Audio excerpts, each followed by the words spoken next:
ก่อนอื่นต้องขอกราบสบายดีท่านผู้ชมมื้อนี้เราไปเรียนรู้เกี่ยวกับคำว่าฮีต12ของ14ฮีตดีของเจียงซึ่งบรรดาท่านอาจจะเคยได้ยินและคุ้นหูอย่างเป็นประจำแต่บางท่านอาจเพียงแต่คุ้นหูและยินชื่อแต่บ่ฮู้เนื้อในและความหมายซึ่งมื้อนี้ลิยาจะพาไปทำความรู้จักก่อนจะไปรับชมก็อย่าลืมกดไลค์กดแชร์และกด Subscribe หรือกดติดตามให้แก่ช่องลิยาพามวลของเราด้วยขอขอบใจอันดับที่1นั่นก็คือเดือนเจียงจะมีพิธีเลี้ยงผีฟ้าผีแทนซึ่งว่านิมนต์พระสงฆ์องค์เจ้ามาเข้าปริวัติกรรมอันดับที่2นั่นก็คือเดือนยี่ซึ่งว่าอยู่ในเดือนยี่จะมีการจัดพิธีเฮ็ดบุญเข้าคูนล้านหรือว่าบุญกินเจียงของคนชนเผ่ามงบุญงะบุญละปึ้มของเผ่าละทึงภาคใต้หรือว่าบุญเกลอของเผ่าละทึงภาคเหนือบุญจำพวกนี้ก็จะได้จัดขึ้นทุกๆปีเพราะมันเป็นธรรมเนียมฮิตของชนเผ่าต่างๆของเฮาอันดับที่3ก็จะเป็นเดือน3เพ็ญหรือว่าแม่นการเฮ็ดบุญข้าวจีหรือบุญมาฆบูชาหรือว่าบุญวัดภูจำปาสัก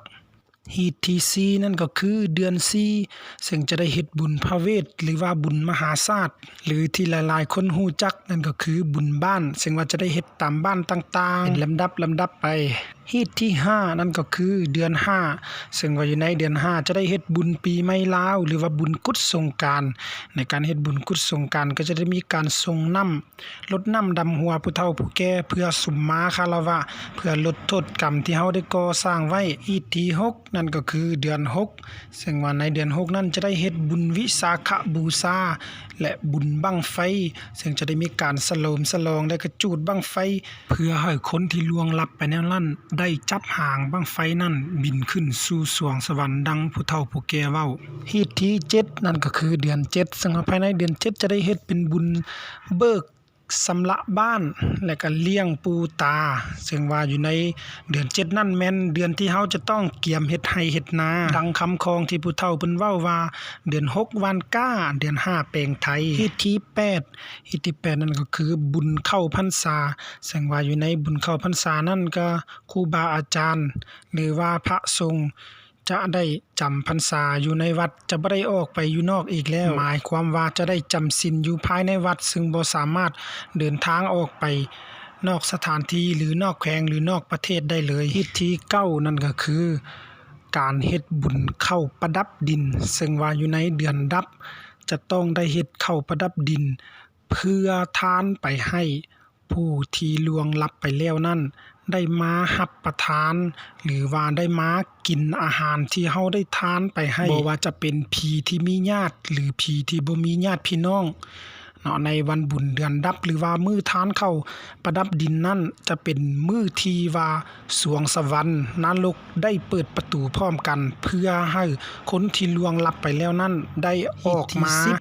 ฮีตที่10นั่นก็เป็นการเฮ็ดเข้าบุญสลากซึ่งในการทานบุญเข้าสลากนั่นก็จะมีหมากไม้ขนมตกแต่งตามความเชื่อของคนสมัยก่อนว่าในการทานข้าวสลากนั้นถ้าหากว่าเฮาใส่หยังลงไปในภายภาคหน้ามันก็จะกลับมาตอบแทนเฮาฮีตที่11นั่นก็คือการเฮ็ดบุญออกพรรษาเมื่อครบ3เดือนในฤดูฝนที่พระภิกขุสงฆ์หรือสธุครูบาจำศีลแล้วฮอดในเดือน11ลาวก็จะได้ออกพรรษาและพระภิกขุก็สามารถย้ายวัดหรือไปจำอยู่วัดอื่นได้ฮีตที่12นั่นก็คือการเฮ็ดบุญกฐินหรือว่าบุญพระธาตุหลวงเวียงจันทน์บรรดาทานอาจจะเคยฮู้เคยเห็นและเคยได้ไปมาแล้วลำดับต่อไปเป็นการว่าด้วยของนั่นก็คือของ14ซึ่งจะมีอย่างใดนั้นเชิญบรรดาทานรับชมฟังได้ของที่1นั่นก็คือเมื่อพืชพันธุ์ธัญญาหารหรือว่าข้าวกล้าหมากไม้เป็นหวงเป็นหมากแล้วตนเองอย่าฟ้าวกินก่อนให้เอาไปทำบุญทำทานให้แก่ผู้มีศีลกินก่อนแล้วตนจึงกินภายรุ่นแต่ในปัจจุบันนี้บ่ค่อยจะปฏิบัติตามแล้วของที่2นั่นก็คืออย่าโลภลายตาสิงตาย้อยอย่าจ่ายเงินแดงอย่าแปลงเงินควางและอย่ากล่าวคำหยาบซ่ากล้าแข่งใส่กันของที่3นั่นก็คือการให้พร้อมพากันเฮ็ดหัว หรือกำแพงเฮือนอ้อมรอบวัดวาอารามและเฮือนของตนเองด้วยการปลุกหอบูชาเทวดาใส่ซีแจเฮือนหรือในสิ่งที่คนปัจจุบันเอิ้นว่าศาลพระภูมิของที่4นั่นก็คือเมื่อจะขึ้นเฮือนนั้นต้องสวยล้างตีนเสียก่อนแล้วจึงขึ้นของที่5นั่นก็คือเมื่อฮอดวันศีล7ค่ำ8ค่ำ14ค่ำและ15ค่ำแม่นให้สมมาก่อนเช้าแม่ขี้ไฟแม่คันไดและประตูที่ตนเองอาศัยอยู่ทุกเช้าค่ำวันคืนของที่6นั่นก็คือเมื่อตนจะเข้านอนนั้นให้เอาน้ำสวยล้างตีนผัว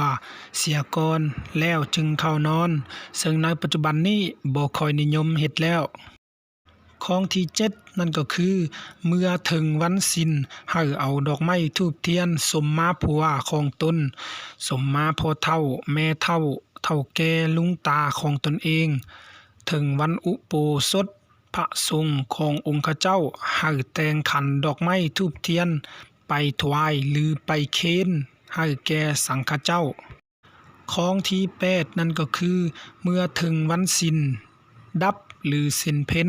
แม่นให้นิมนต์พระสังฆเจ้ามาสูตรมงคลเฮือนแล้วทำบุญใส่บาตรถวายทานของที่9นี่ถือว่าเป็นสำคัญซึ่งหลายๆท่านอาจจะยังบ่ฮู้นั่นก็คือเมื่อพระสงฆ์มาบิณฑบาตนั้นอย่าให้เพิ่นคอยท่า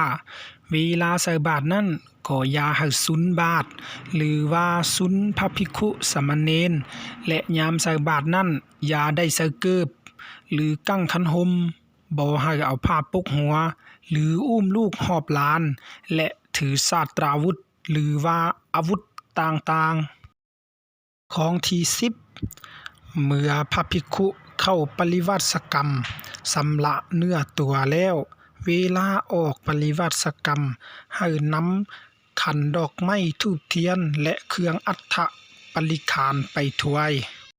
ของที่11เมื่อภิกขุสังฆเจ้ากายมาให้นั่งลงย่อมือไว้ก่อนแล้วจึงค่อยเจรจาของที่12นั่นก็คือการอย่าเหยียบเงาเจ้าภิกขุสามเณรของที่13นั่นก็คืออย่าเอาอาหารเงื่อนของตนที่กินแล้วไปทานให้สังฆเจ้าและอย่าเอาไว้คอยให้ผัวกินของสุดท้ายนั่นก็คือของที่14เป็นของที่สำคัญที่สุดนั่นก็คืออย่าเสพกามคุณในวันศีลวันเข้าพรรษาวันออกพรรษาและวันมหาสงกรานต์ขึ้นปีใหม่